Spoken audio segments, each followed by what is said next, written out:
संख्या 27-28 पर बोलने की अनुमति दी, उसके लिए आपका बहुत बहुत धन्यवाद।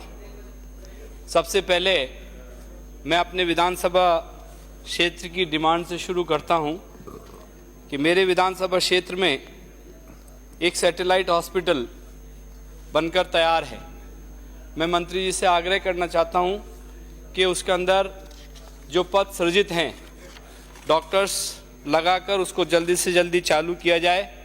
साथ में उसमें जो इक्विपमेंट्स की ज़रूरत है उसको भी जल्दी से खरीद की जाए ताकि वो हॉस्पिटल सुचारू रूप से चालू हो सके। माननीय महोदय जी, इसी प्रकार मेरी विधानसभा क्षेत्र में एक रामगंज में शहरी प्राथमिक स्वास्थ्य केंद्र संचालित है। उसकी ओपीडी तकरीबन 1000 से 11 पर डे है और वहाँ पर चूँकि 2016 में 50 बेडेड शहरी सामुदायिक केंद्र में क्रमोन्नत कर दिया गया था। उसका भवन पिछले सरकार में हमने 5 करोड़ 25 लाख रुपए से बनाकर उसका रेनोवेशन कर दिया है। मेरा मंत्री जी से आग्रह है कि उसके अंदर तुरंत से नवीन पद और जो शहरी सामुदायिक केंद्र में जितने पद सृजित होते हैं नॉर्म्स के हिसाब से, उनकी डॉक्टर्स की नियुक्ति तुरंत प्रभाव से कर दी जाए। इसी तरीके से मेरे विधानसभा क्षेत्र में एक मोती कटला डिस्पेंसरी, जिसको छोटे अस्पताल के नाम से जाना जाता है, उसको भी हमने 5 करोड़ 34 लाख रुपए से एक टेंडर और सरकार ने उसका 2023-24 के बजट में बजट एलोकेशन किया था। उसका टेंडर नहीं हो पाया है। मैं मंत्री जी से आग्रह करता हूं कि उसको आगे बढ़ाते हुए उस बिल्डिंग के लिए तुरंत प्रभाव से उसका टेंडर करा जाए, क्योंकि उसकी ओपीडी 700 से 800 पर डे है। मेरी कुछ छोटी मोटी डिमांड्स हैं, उस पर मैं ये सारे पेपर्स टेबल कर दूंगा। इसके बाद मैं जिस तरीके से सरकार ने पिछले साल में बजट में जो घोषणाएं की थी और पूरे बजट का करीब 8.25% बजट चिकित्सा और स्वास्थ्य के लिए रिजर्व किया था, मैं समझता हूं कि सरकार उसका 60% बजट भी खर्च नहीं कर पाई है। उसकी बहुत सारी चीज़ें आपको देखने को मिलेंगी कि प्रत्येक विधानसभा क्षेत्र में सरकार ने घोषणा करी थी कि मॉडल डिस्पेंसरी सीएससी खोली जाएंगी। जयपुर में एक भी मॉडल सीएससी की स्थापना ये सरकार नहीं कर पाई। उसी तरीके से आरयूएचएस की अगर बात करें तो 200 करोड़ रुपए का प्रावधान सुपर स्पेशलिटी हॉस्पिटल शुरू करने के लिए आपने प्रावधान किया था, और मुझे अभी कल ही पता चला है कि सरकार ने आनन फानन में, क्योंकि आप लोग जवाब नहीं दे पा रहे हैं, आपने एसएमएस से कुछ सुपर स्पेशलिटी डॉक्टर्स को उठाकर वहाँ पे ओपीडी 4 दिन पहले 5 दिन पहले शुरू करी है, जिसको आपको ओपीडी के साथ आईपीडी शुरू करने की बात पिछले बजट में करी थी। उसका 1% भी काम आप लोग नहीं कर पाए। इसका बड़ा दुख है, क्योंकि जयपुर की एक बहुत बड़ी बिल्डिंग जयपुर में, जो साउथ ऑफ जयपुर में आरयूएचएस में हमारी तत्कालीन सरकार ने बना के मल्टी स्पेशलिटी सुपर स्पेशलिटी के हिसाब से उस बिल्डिंग को बनाया था, लेकिन आप लोग उसको आज तक चालू नहीं कर पाए।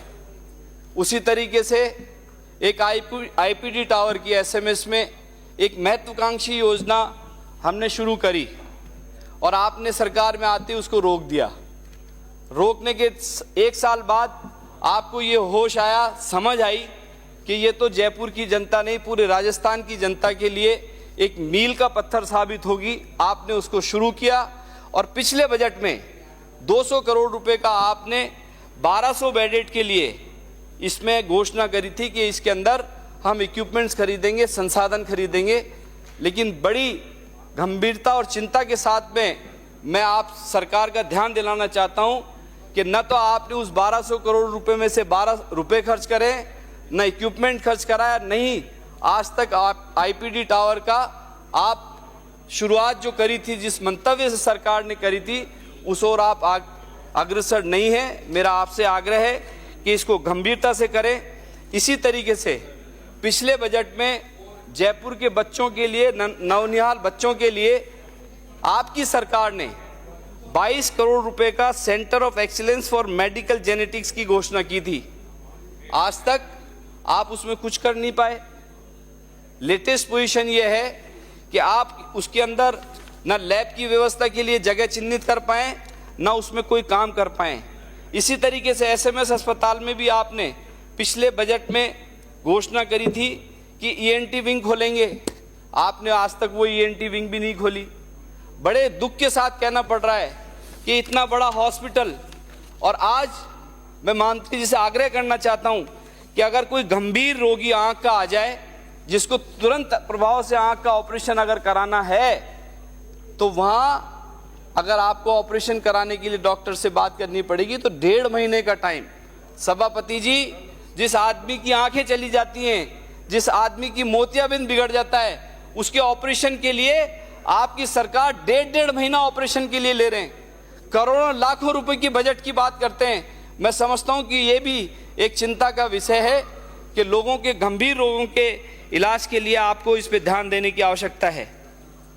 आपने इसी तरीके से अगर आरएमएससीएल की बात करें, आरएमएससीएल की क्या बात, इसमें आपने पूरी तरीके से जो सत्यानाश इसका किया है।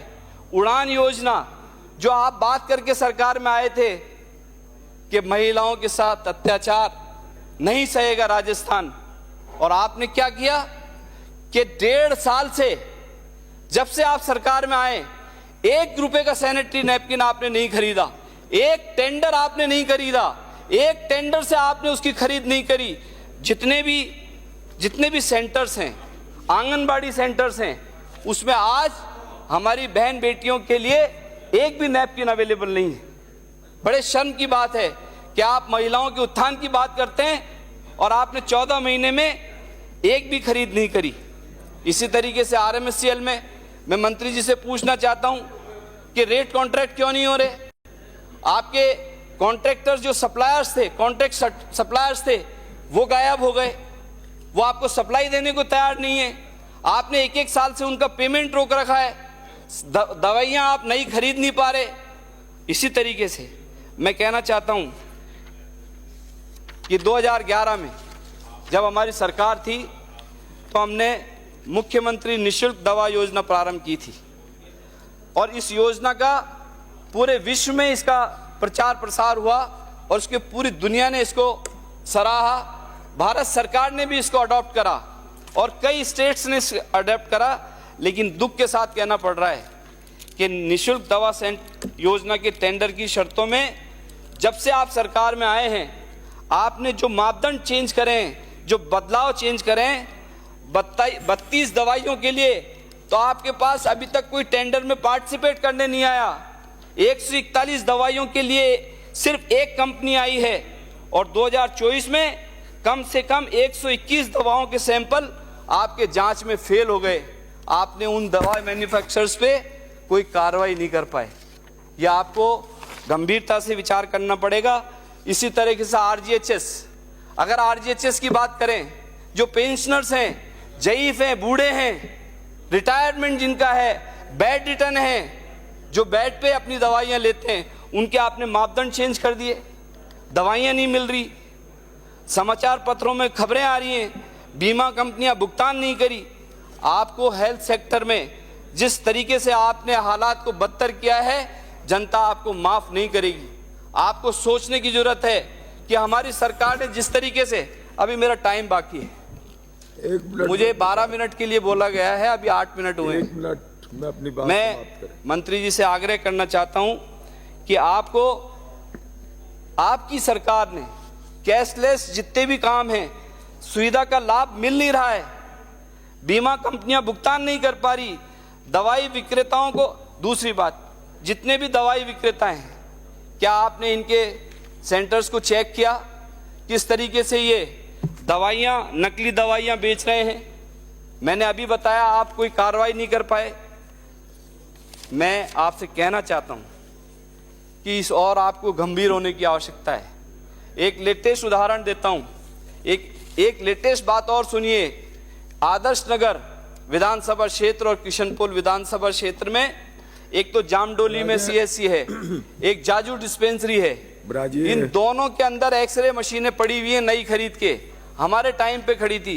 मैं आपसे निवेदन करना छगन चाहता हूं सिंह कि राजपुरोहित। टेक्नीशियंस अरेंज कराएं और जल्दी से श्री इनके छगन सिंह राजपुरोहित टाइम अगर 2 मिनट और दे दें। प्लीज। सभापति जी बहुत वक्त है। मेरी बात सुनिए। मैं मंत्री से एक अंत में आग्रह करना चाहता हूं कि ब्राजे